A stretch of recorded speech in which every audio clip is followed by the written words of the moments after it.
सकल घरेलू उत्पाद, सकल राष्ट्रीय उत्पाद और शुद्ध राष्ट्रीय उत्पाद।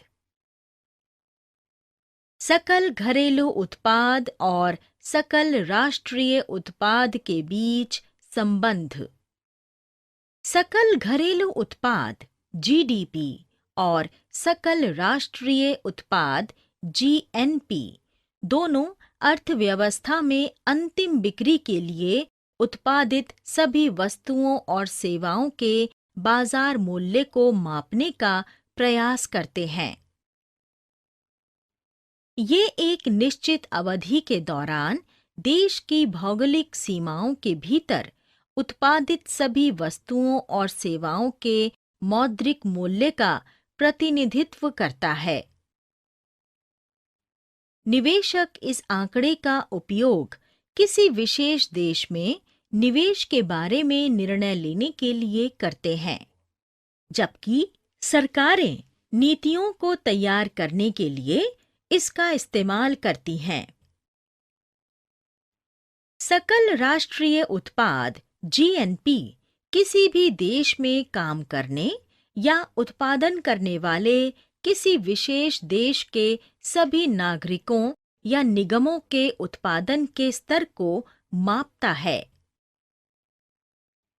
इसमें विदेशों में काम करने या निवेश करने वाले नागरिकों द्वारा प्राप्त क्षतिपूर्ति और निवेश आय शामिल हैं। सकल घरेलू उत्पाद की तुलना में सकल राष्ट्रीय उत्पाद जीएनपी को आमतौर पर कम संदर्भित किया जाता है, लेकिन इसे राष्ट्रीय उत्पादन के माप के रूप में सर्वोत्तम रूप से वर्णित किया जाता है। कारक लागत पर शुद्ध राष्ट्रीय उत्पाद।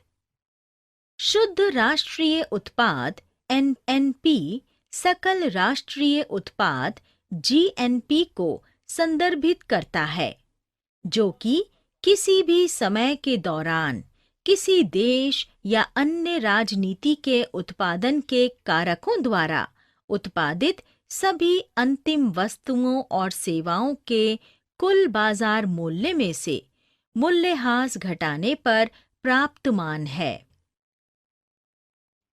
शुद्ध राष्ट्रीय उत्पाद में राष्ट्रीय लेखांकन में एक प्रमुख पहचान है।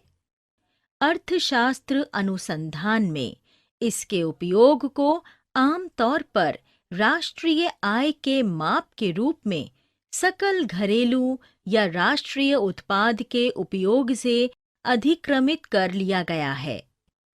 ये ऐसी प्राथमिकता है जो ऐतिहासिक रूप से विवादास्पद विषय रही है। फिर भी शुद्ध राष्ट्रीय उत्पाद गतिशील कल्याण संकेतक एवं पूंजी पर अग्रगामी और पश्चशगामी विचारों को सुलझाने के साधन के रूप में अपनी भूमिका के लिए अनुसंधान का विषय रहा है, जिसमें शुद्ध राष्ट्रीय उत्पाद संचित पूंजी पर ब्याज के संगत है। राष्ट्रीय प्रयोज्य आय। राष्ट्रीय प्रयोज्य आय सभी निवासी संस्थागत क्षेत्रकों की प्रयोज्य आय का योग है। ये सकल राष्ट्रीय आय में से गैर निवासी इकाइयों नकदी में देय वर्तमान अंतरण घटाकर उसमें निवासी इकाइयों द्वारा दुनिया के बाकी हिस्सों से प्राप्त अंतरणों का योग करने के बराबर होता है।